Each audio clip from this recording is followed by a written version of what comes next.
With all the different shots you hit in a pickleball game, there's 3 that will decide around 70% of the points. While every shot's important, these are the ones that will have the most impact on who wins and who loses. Pretty much, the better you hit these, the more you'll win. Because of this, I highly recommend watching this full video so that you can make use of all these tactics the next time you go play. Also, towards the end of the video, I'm gonna show you a really cool bonus shot that's becoming really popular in 2025, so stay tuned if you wanna see it. All right, so the first shot that we have to cover is the counter attack. And the reason that this shot is so important, especially at the 3 out of 4 level, is if your opponents are bangers and they're attacking you over and over again, you can't be giving them floaty shots that give them the ability to take control of the point even more. You need to cancel their attacks with good counterattacks so that they don't feel like they can keep attacking you. So a lot of points end with a good counterattack, especially at the higher level. So if you want to get to that higher level, you need to master this shot. So one of the most important things about the counterattack is where you aim it, but you're not gonna be able to aim it well if you don't understand these 2 technical concepts. So the first is very simple, and it's that when you hit a counterattack, you wanna have a very, very compact, concise motion, because that makes you faster. So a big part of hitting the counterattack well is reacting quickly. And if you're taking a big swing like this, you're not gonna be able to get your paddle in position quickly enough to hit a good shot where you can aim it properly. So a good counterattack looks like this. So you don't know what side it's going to come to. All you want to do is use a firm motion and a very, very quick jab to use your opponent's power against them. So when they're hitting it hard, you don't need to take a big swing to generate your own power. It's literally just this. I have a firm wrist because when I have a firm wrist and grip, I can use my opponent's power against them better. And all I do is sort of jab. And this minimizes the chances that I come off of the path of the ball and mishit it off to the center of the paddle. So you really need to hit the center of the paddle to hit these well. It's here, and I jab quickly through the ball. The next technical thing that you have to understand, and arguably the most important, is that in order to make these inconsistently, you want to minimize the time it takes for you to get from your ready position to the point of acceleration. So the point of acceleration is where I start moving forward to hit the ball. If I have to move my paddle really far to get to the point of acceleration, then by the time I get here, the ball might already be past me, or it's gonna be hitting my paddle. So I'm gonna be hitting it all over the place and not hitting it well. So in order to counteract this, you want, one, to have a good ready position. So you should have your paddle around the height of the net, because this puts you in the position where most of the balls are gonna come. So when your opponents are hitting the ball hard at you, usually it's coming right around above the net. They usually aren't gonna hit it high. They're gonna hit it in this sort of range. So you want your paddle right here. But the other thing you can do is what we call paddle shading, which is essentially cheating with your ready position. So depending on where you are in the kitchen, you want to hold your paddle a little bit differently based on what your opponent's options are. So for instance, if Kennedy is hitting a speed up with her forehand from right here, so let's say I hit a dink to Kennedy and I don't know what she's gonna do. Well, I know if she's hitting a speed up from here, she can't hit it cross court, right? Because it'll go out. So see, if she hits a hard shot from that position, it's gonna go out. She can't really do it. So because of that, I can kind of shade to my backhand more, because her best option there is to go down the middle. So I can shade to my backhand, which essentially makes me have 0 preparation time to get in position to hit that ball. Because is she gonna be able to hit me a hard shot to my forehand here? No. So in that instance, I can shade over to my backhand to reduce the preparation time, react way faster, and hit a better counter. Another example of this, if Kennedy is hitting from the middle right here, and I'm on this side, I can shift more to my forehand because the same concept applies. She can't hit it as hard cross court because she doesn't have the right angle. So if I'm hitting it to her right here, I can shift more to my forehand and assume that she's probably gonna attack down the middle versus going across my body. I don't need to be waiting in my forehand position, but I can just shift it a little bit over because I know if she does go here, she's gonna have to slow the ball down because she might hit it out of the sideline, so she can't hit it that hard. So another example, I can sit a little bit like this, and then she goes to my forehand. If she ends up going to my backhand, I still have enough time to react, but she also might miss it because of that sideline, so you have to watch out for that too.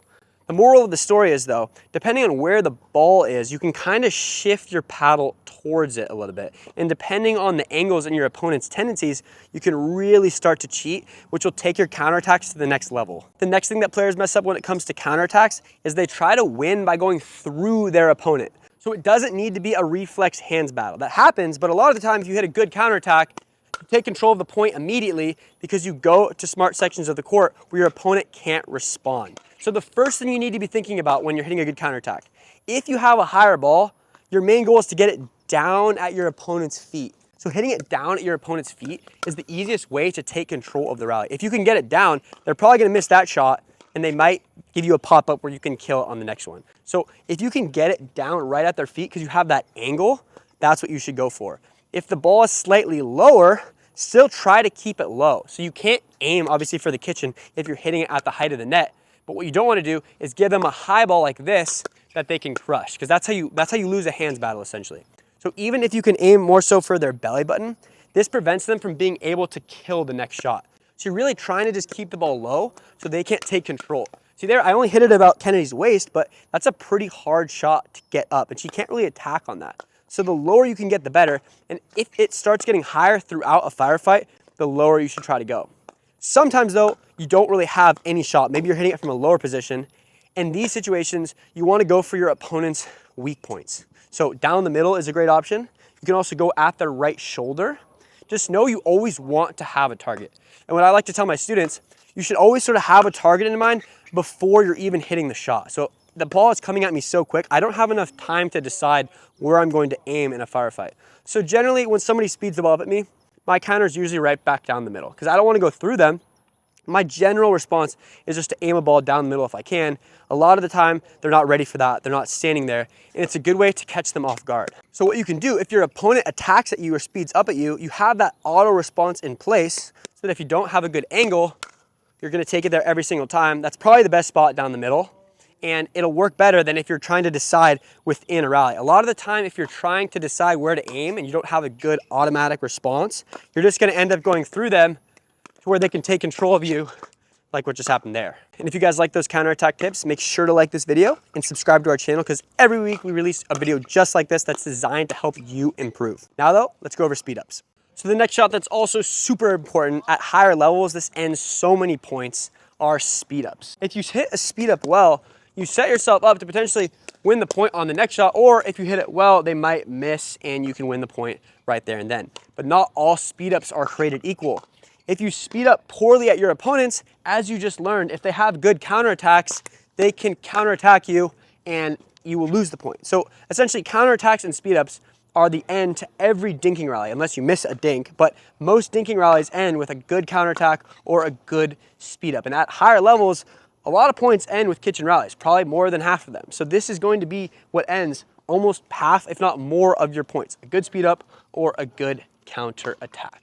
But what makes a good speed up? So where you aim is important, but a really big thing that no one thinks about is deception. So you want to be making use of the element of surprise when you're hitting a speed up. So to show you how this works, I want to show you two pictures. Look at these two pictures. Tell me which one looks like the player is going to hit a speed up. If you said the one on the left, you're correct. And why you were able to tell that is because of my backswing. As you can see, my backswing in this video is so much larger, which indicates that I'm about to go for a more powerful shot. So if your opponent sees that you take a big backswing, they're going to know, okay, he's going for a speed up, and they're going to be more prepared. Now that I want you to look at these two pictures, okay? Try to determine which one of these is going to be a speed up. You might not be able to tell because they look the same. So as you can see, when I'm using deception on a speed up like I am in this one, I pretend like I'm gonna hit a dink, then at the last second, I kind of flick it with my wrist. So I don't indicate with a big backswing that I'm going hard. I wait till the last second to go big with my wrist, which doesn't indicate I'm going hard to my opponents until the ball is flying right at them. So it's really here, I'm gonna prepare like I'm hitting a dink, and then I can flex my wrist back a little bit right before, and then forward through it to hit the speed up. So on an actual dink, it looks like this. I'm pretending to hit a dink, then I'm speeding the ball up. So see, that ball landed just right on the baseline. So you can't hit it that hard or else it'll sail long, but that flick gives you just enough power to where you don't indicate you're going hard, yet you still hit it hard enough to where they're not gonna be able to react in time. And another thing that's very important on speed ups is when you go for them. So the obvious answer of when to attack off of a dink is off of a really high ball that gives you a better angle over the net and you can hit harder. But against better players with better dinks, these opportunities don't present themselves very often. So yes, if you have a high ball, you should attack for sure. You should never go for a dink off a shot that's above the height of the net. But as I mentioned, better players don't give you many opportunities like this. So when do I go for a speed up against someone that's always dinking it low? Well, anything that's slightly higher, I think is a good opportunity. but a lot of the time you want to surprise them. So you're looking for higher balls, but you can also look for opportunities where maybe you just have a little bit more time to set up.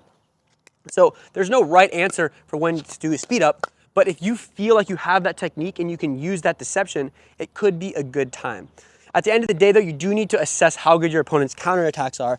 If they don't have good counterattacks, you can go for more speed ups. If they're really good at counterattacks, which I'm sure you've played someone like this, then maybe you need to be a little bit more passive, wait for better opportunities, or maybe you just speed up at their partner. But what you really need to be thinking about is that you should never just speed up at random, because you need a strategy. If you just speed up at random times, your opponents are gonna do stuff like that, and you're gonna lose a lot of points. So to show you a few examples, if I'm just dinking with Kennedy, I'm gonna be moving around, trying to get higher balls if I can.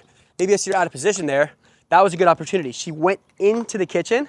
I saw that she's gonna be moving back because she has to get behind. So I took advantage of that by going right at her right shoulder as she's moving back. It's a little harder to respond. She didn't know I was gonna dink because I used my wrist. It wasn't actually that high of a ball though. So you see, there's more opportunities than just having a high shot. And the wrist thing, why it's great, is because she never knows what I'm going to do. So let's do another example. I'm moving her around, waiting for an opportunity.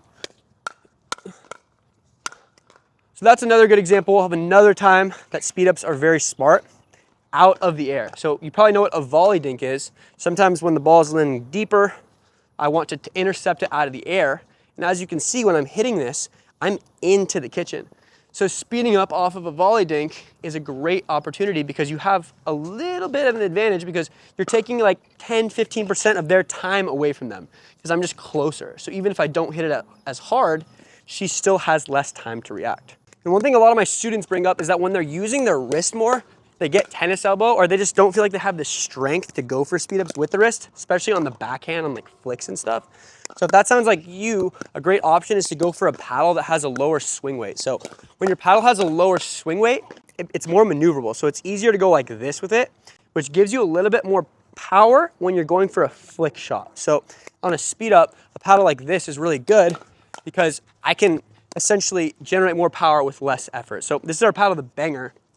It's an edgeless paddle, which makes the swing weight a lot lower, yet it's still very powerful. So if you're looking for better speed ups and you want to reduce the risk of tennis elbow, check out our paddle and make sure you use code FAST at checkout for $20 off. When it comes to where you aim your speed ups, I've talked about this a lot on my channel, so I don't want to bore you with too much information, but the best speed up targets are down the middle, at your opponent's right shoulder. Those are the two golden targets. So those are the ones that are going to work the most. You also want to generally go down the line. So I'm not really targeting my cross-court opponent as much. I'm more focused on the person right in front of me.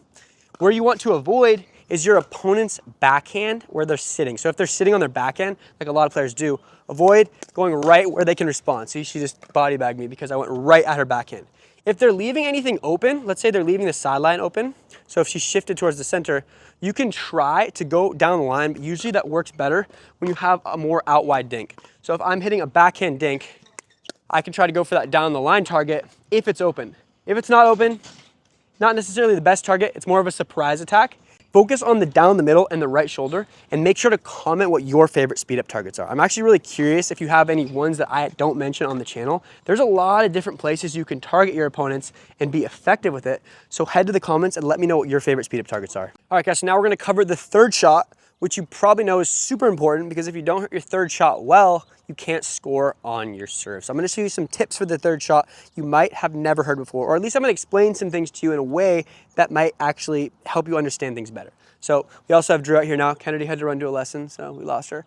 But look at these cones. So you probably know on a third shot, when you're hitting a drop, it needs to land about a foot from the kitchen line. When you're hitting a drive, you should hit it hard and low so that your opponents don't have a lot of time to react. The concept of hitting them is easy. I think what a lot of players get wrong is what they do after they hit the third shot. So you might have heard of the traffic light system. This is a different way to explain the traffic light system. So if you look at these cones here, you'll see I have a cone that's orange towards the back of the court, that's white, this is the transition zone, and this red cone is sort of by the kitchen line. When it comes to drops, let's start with drops. If I hit a good drop, my goal is to hit my next shot from this position. So I want to be at this red cone. So if you hit a good drop, you want to be at this red cone on the next shot. If I hit a medium drop, like a kind of middle of the road. Maybe he's hitting it around the height of the net. My goal is to hit that shot, the next shot, from the transition zone. So I come to the transition zone so I have a little bit more time to react. And if I hit a really high drop or just a bad drop, I want to stay back towards this orange cone. So if I'm back here, I want to stay back so I can react towards this orange cone. And I think players understand if they hit it bad, they should stay back. A lot of the time you see players creeping forward, but most players know they should stay back if you hit a bad drop. Where players mess up is that when they hit a good drop, they don't move forward quickly enough to get to this red cone to hit their next shot. And it's not because they're not quick enough. It's because they make this mistake. What they do is they hit, wait to see where the ball is going, then they move. So if I do that, hit, oh, it's good. I can only really make it to the transition zone. So what I have to do is I have to use my feel and use my feel to determine whether I should move forward.